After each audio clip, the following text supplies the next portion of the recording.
Hey guys, with so many Spectrum Noir products on the market right now, I thought it would be a great opportunity for us to do a quick little overview.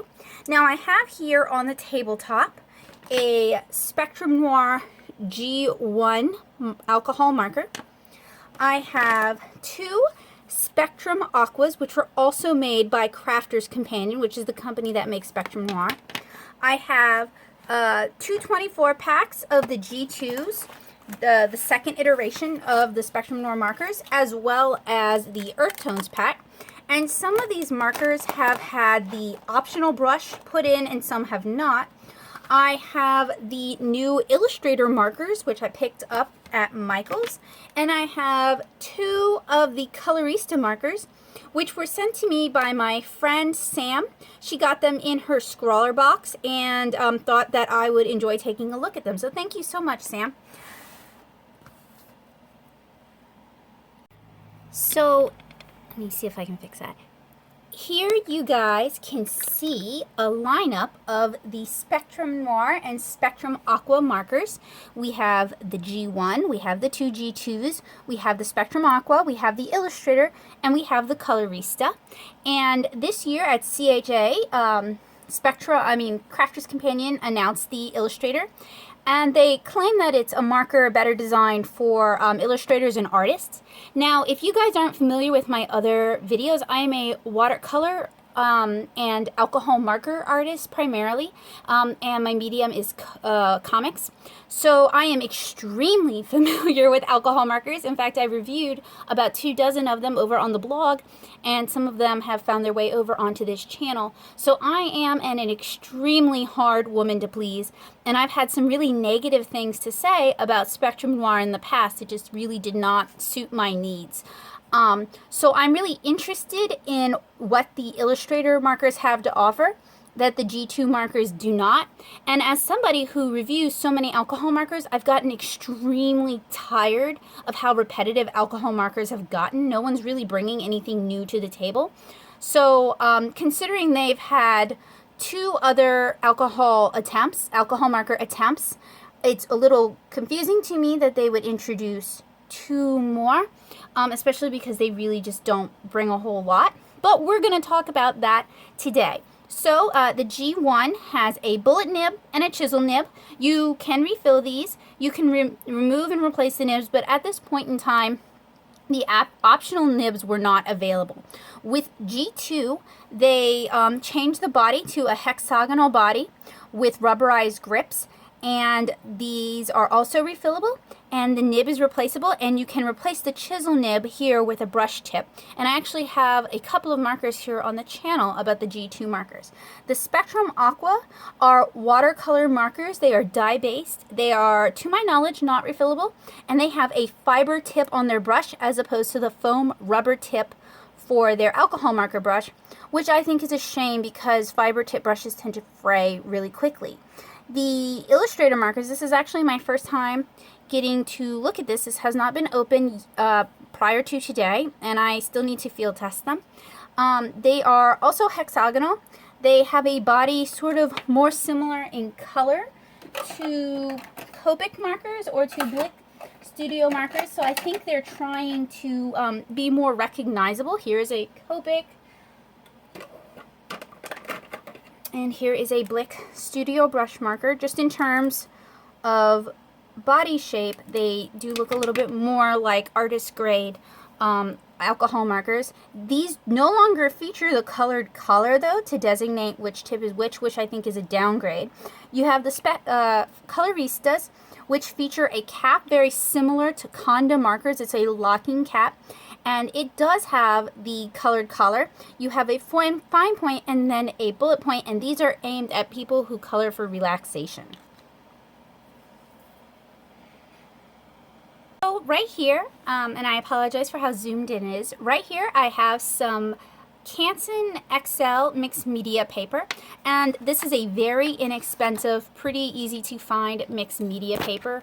You can find it at Michael's, you can find it at Walmart, so pretty much almost, and I apologize for the shaking, I'm trying to move a cord. You can find it pretty much everywhere. When I am working with alcohol markers, I usually use nicer paper than this, but I usually like to use cheap paper for my testing, because if it works well on cheap paper, it'll work well on, usually it'll work well on nicer paper as well. And this is just a demonstration. So the G1 markers have a bullet nib, and this one's gotten a little beaten up. And this is in a fluorescent. It came in an Art Snacks. I used to have a set of the G1s, and I just liked them so much that I rehomed them. So, also has a really funny smell, not like normal alcohol markers. So that's the G1. Pretty much the only difference between the G1 and the G2 is, if you haven't modified it, is the body. The body is pretty different. It goes from this sort of baton shape to a hexagonal. This is supposed to help it roll less. It's probably a little easier on some people's hands, and the caps can be a little hard to get off. So that's the bullet nib. That's the chisel. But when they introduced G2, they also introduced an optional brush, and I went ahead and I marked it with an acrylic marker. Now the thing about your brush is it's going to be on the chisel end, sort of similar to, let's see if I have one handy. I do. Sort of similar to a Copic original, and this one has a modified brush as well, and it still has the bullet nib. So the G2 really took a page from, whoa, did you guys look at this? I just took off the cap, and like the whole thing just popped out. If I can fix this. This isn't, look, just the whole thing. Seriously.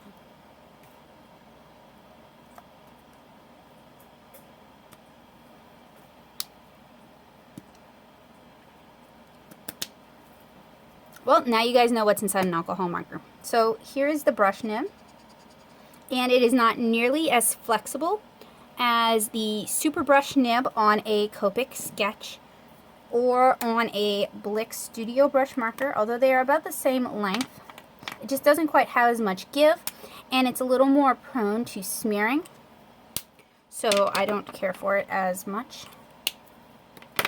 Go ahead and recap that, and hopefully, yeah, that's the bullet nib. I wish you could change out the bullet nib instead, because I never use the bullet nib.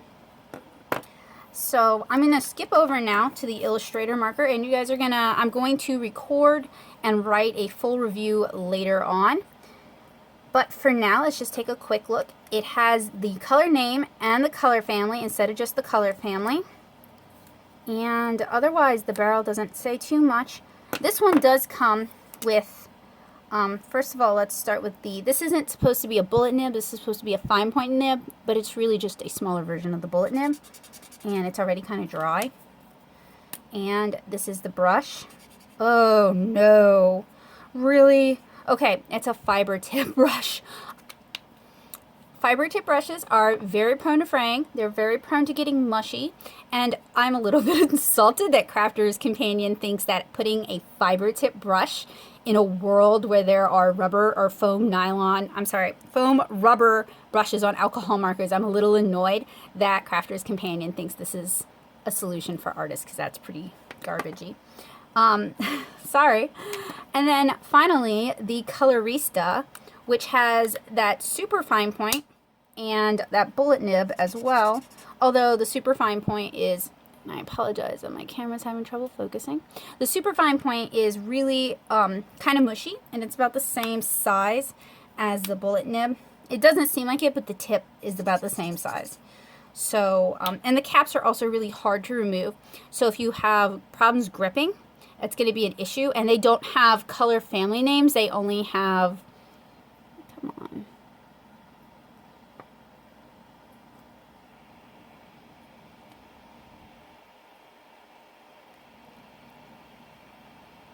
Okay, there we go. They only have color names on there.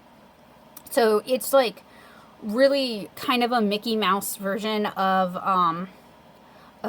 what one would think of as an alcohol marker, because they pretty much strip a lot of the defining, excuse me, features. They really strip a lot of the defining features from their other alcohol markers away. But then again, they also downgraded with the Illustrator markers by having that that fiber tip instead of a foam tip. And I'm going to do some more research on these markers. This is just an overview, and I will get back to you with whether they're refillable and whether those nibs are replaceable in a follow-up video. So we have all our alcohol markers down. I'm going to go ahead and take a blender marker. This is actually a Prismacolor blender marker.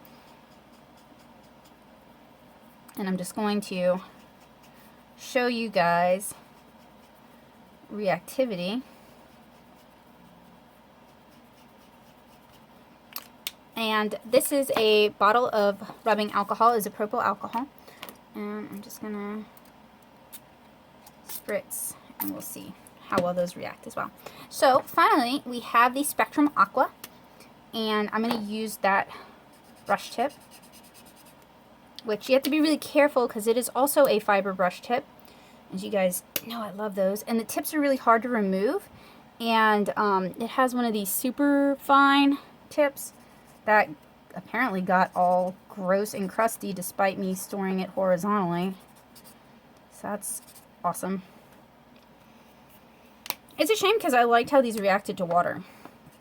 So, and I have a little spray bottle of water here. And as you can see, they're fairly reactive to water. Now I also have the Spectrum Noir color pencils, but this seems more like a marker focused video. So that is an overview of all of the Spectrum Noir and Spectrum Aqua markers that I currently own. I know that everybody has personal preferences when it comes to markers and marker usage. I had somebody leave a diatribe on my blog, in fact, about how I'm an idiot and a poor artist because I happen to dislike bullet tips and chisel nibs, and that real artists love those. So I know everybody has their personal preferences, and for me, I like brushes on my markers because it makes blending a lot easier and saturating the paper a lot easier, and I can pull smoother lines than I would be able to with the chisel, or with even with these like bullet nibs. They just take a long time to cover the same area that you could get really quickly with a brush, even a terrible brush like a fiber nib brush. So I find I like working with heavier cardstocks and heavier marker papers because they hold a lot of ink, so you can do a lot of layers and you can do a lot of blending. So being able to work while the ink is still somewhat wet is important to me, and that's harder to do if you're trying to navigate a chisel nib around, you know, soft areas, or if you're trying to do a fill with a bullet nib. I just think brushes are a better solution for that, but that's my personal preference. And I hope you guys found this video helpful. If someone from Spectrum Noir is watching this tip is garbage. Why? But again, that's my personal opinion as a professional artist and somebody who regularly reviews art supplies and has access to a lot of alcohol markers, that this sort of tip is just not really going to fly with artists who do commissions and artists who put out a lot of work and artists who tend to like brush tip markers. This is just not going to cut it. So my recommendation is if you have to buy a Spectrum Noir or a Spectrum Aqua product, if like there's a coupon or just there's some reason why you have to buy a Crafter's Companion product, I recommend the G2 markers with the brush, which is it's gonna get really expensive because you only get 3 brushes in a pack, and if you buy, say, a 24 pack, you're buying 8 packs of brushes in addition to the markers you've already bought. So it's kind of frustrating, but they are refillable, and I assume the Illustrator markers are refillable as well because they're kind of working on the same principle, but we're gonna have to play around with that and find out in another video. So I hope you guys found that helpful. If you did, make sure you leave us a thumbs up, and if you enjoy content like this, consider subscribing for more alcohol marker, water-based marker videos. Bye guys!